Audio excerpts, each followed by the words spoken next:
गया उसके खिलाफ में और CAA, NRC और NPR को रद्द करवाने की मांग को लेकर हमारी बहनें, शाहीन बाग की माताओं ने, शाहीन बाग की दादियों ने, शाहीन बाग की बहनों ने, शाहीन बाग के भाइयों ने और यहाँ तक कि यहाँ के बच्चों ने भी ये एक मुहिम शुरू की थी। ये एक डेमोक्रेटिक और कॉन्स्टिट्यूशनल और जायज मांगों को लेकर ये आंदोलन शुरू किया था। इसको आज 90 दिन पूरे हो चुके हैं और 90 दिनों में जिस तरीके से हम लोगों ने जो जो समस्याएं फेस की वो पूरे दिल्ली के ही नहीं, पूरे देश के ही नहीं, बल्कि पूरे विश्व के सामने है। यहाँ पर रिवॉल्वर के द्वारा एक तरीके से डराने की कोशिश की गई, बार बार में हमले की आशंका जाहिर करते हुए पैनिक फैलाने की कोशिश की गई और दिल्ली के अंदर एक ऐसा भयानक हिंसा फैलाई गई जिसकी कोई भी व्यक्ति, जिसकी कल्पना भी नहीं कर सकता था, कोई सोच भी नहीं सकता था कि दिल्ली जो देश की राजधानी है वहां पर इस तरीके की प्रायोजित हिंसा करके और लोगों को मरवाया जा सकता है। 2-2 साल की बच्चियों को मरवाया जा सकता है सिर्फ और सिर्फ इस आंदोलन को खत्म करने के लिए, सिर्फ और सिर्फ CAA, NRC और NPR के खिलाफ जो आंदोलन चल रहा है उसको ध्यान डाइवर्ट करने के लिए। लेकिन बहुत ही खुशी की और बहुत ही हिम्मत की बात है कि हमारी दादियों ने, हमारी बहनों ने हिम्मत नहीं हारी और आज भी हमारी ये लड़ाई पूरी हिम्मत के साथ और पूरे जज्बे के साथ जारी है और तब तक जारी रहेगी जब तक CAA, NRC और NPR सरकार रद्द नहीं कर देती।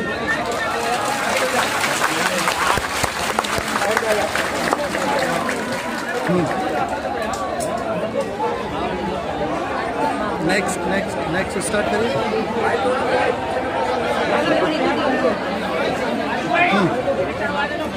शांत हो जाइए, बोलिए। अभी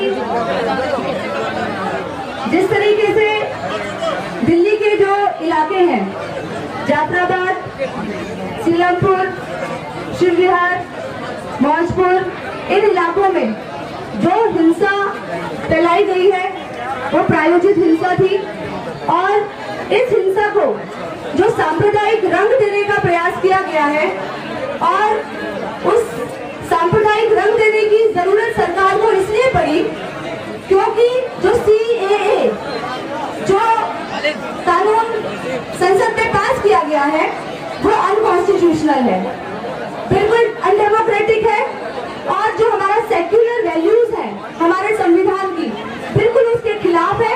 इसीलिए पूरे देश की जनता उसको रिजेक्ट करती है और हम लोग शाहीन बाग से पूरे देश की जनता से आह्वान करते हैं कि इस अनकॉन्स्टिट्यूशनल और गैर जो संवैधानिक है और गैर लोकतांत्रिक है और जो हमारा सेक्युलरिज्म के खिलाफ है उसके खिलाफ, इस कानून के खिलाफ पूरी जनता सड़कों पर आए और इसका विरोध करे। और जिस तरीके से हमारे गृह मंत्री जी ने जो बात आज बोली है कि NPR का जो लिस्ट है, क्वेश्चंस की जो लिस्ट है उसमें से डाउटफुल हटा दिया जाएगा। हमारी उनसे गुजारिश है कि क्वेश्चंस की भी क्या जरूरत है, जो क्वेश्चंस हैं उनको भी हटाया जाए। और जिस तरीके से आप सभी जानते हैं कि हमारा नागरिकता कानून जो 1955 में जो बनाया गया था और अटल बिहारी वाजपेयी जी की सरकार के दौरान 2003 में उसमें संशोधन लाया गया था और उस संशोधन के आधार पर ही उसमें NRC को जोड़ा गया था। तो हम सरकार से मांग करते हैं कि 2003 में जो कानून बनाया गया था उसको भी रद्द किया जाए, क्योंकि उसी के आधार पर आज अगर NRC लागू नहीं भी होता है हमारे आंदोलन की मांग के आधार पर, हमारे आंदोलन के दबाव में, तो कुछ दिन बाद फिर से उसको लागू किया जाएगा। इसीलिए उसको जड़ से खत्म किया जाए, हमारी ये मांग है। 1995 का जो हमारा नागरिकता कानून है उसमें 2003 में जो संशोधन लाया गया था उसमें उस संशोधन के आधार पर जो कानून बना था, हमारी मांग है कि उसको भी रद्द किया जाना चाहिए। 1955 में हाँ, 1955 का जो नागरिकता कानून था उसमें 2003 में संशोधन किया गया था और उसको हम चाहते हैं कि 2003 में जो कानून बनाया गया था उसको भी रद्द किया जाए। ठीक है। और आप सेकंड कौन है? संसद में प्रस्ताव पारित करके, और जो हमारे गृह मंत्री जी जो बात उन्होंने बोली है कि डाउटफुल नहीं रहेगा, पहली बात तो हमने बताई कि क्वेश्चन जो इसमें लिए गए हैं उनकी भी कोई जरूरत नहीं है। दूसरा, सीए के बारे में भी सरकार रेजोल्यूशन पास करे संसद में और उसको रद्द किया जाए। गुड। आप सेकंड, जल्दी जल्दी जल्दी जल्दी ऑन है।